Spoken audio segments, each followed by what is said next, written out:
Dear Heavenly Father, every time we are gathered at the altar of a wedding, we're reminded over and again of your power and your majesty, and the fact that you are the master architect who knew we would be gathered in this place for this event before time began. Only you knew that in November of 1995, the middle kid, a little boy named Hunter, would be born in Memphis, Tennessee, to the Farley family.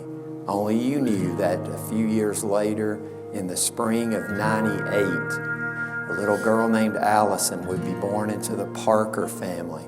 From the outside looking in, it doesn't seem that their paths were destined to cross. They're raised in different parts of the state. They're not in the same school system. But you had other plans. You caused circumstances to occur that their paths did cross.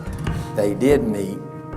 They did fall in love. And we are gathered here in this place to watch that love manifest itself into marriage. We pray that everything that is said, everything that is vowed and promised in this place over the next few minutes would bring glory and honor to you.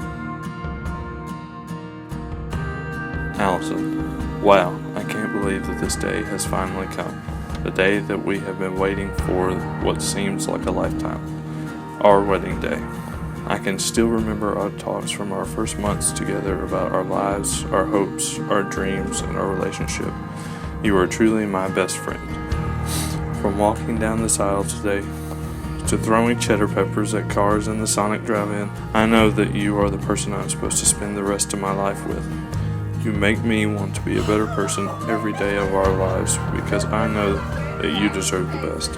I want to be that for you. That is why I vowed to strive to give us the best life possible, whether it's in some random big city or a small town. I want to provide the best life for us and our future family.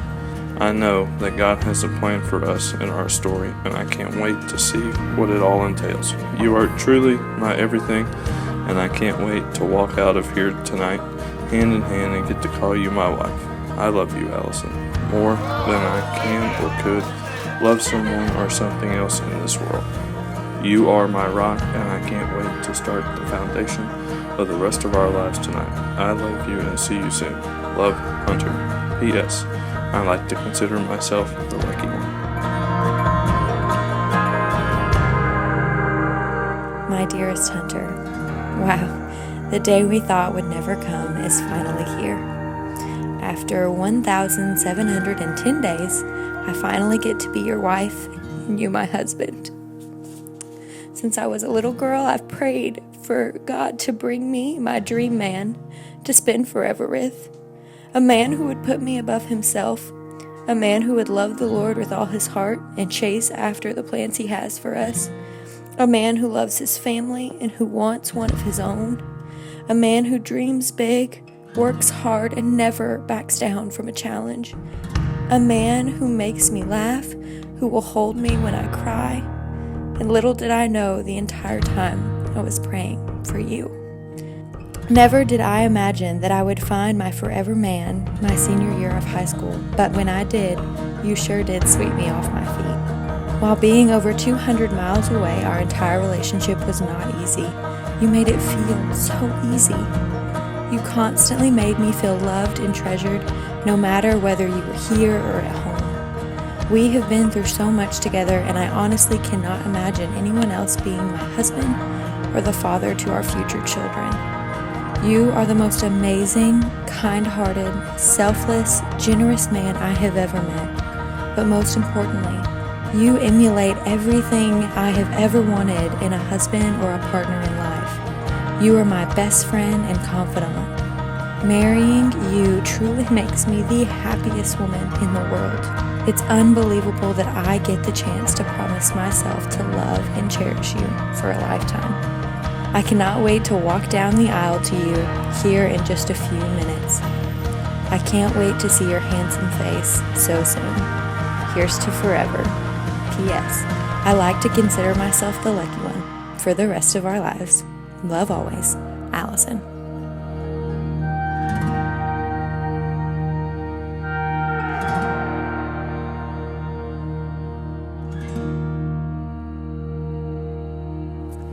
All right, you guys, you are at the altar of your wedding day.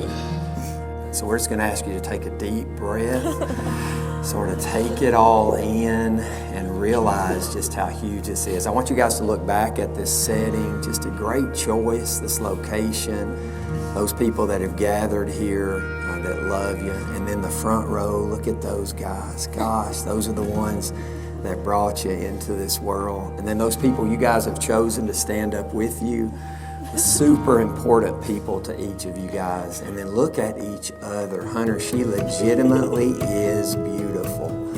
And Allison, he is not a bad-looking guy. I love your story. God's been all over it for 5 years almost. You guys are at this point are about to make the most important promise, vow, commitment that you'll ever make to another human being. You guys ought to love each other more in March of 2021 than you love each other today. That's what love does. Be reminded of that when you look at the precious metal in your ring. Your relationship is endless. It is a forever relationship. Nobody gets tired. Nobody gets bored. Nobody quits. Nobody throws in the towel. Nobody finds something or someone else. Hunter and Allison, it goes out of my mouth and down the aisle and out off the horizon like it was meant to. Well, because you guys have made those all-important self-written vows to each other initially, you sealed it by a couple of symbols and then the rings. You are husband and wife. Hunter, you can kiss your new wife.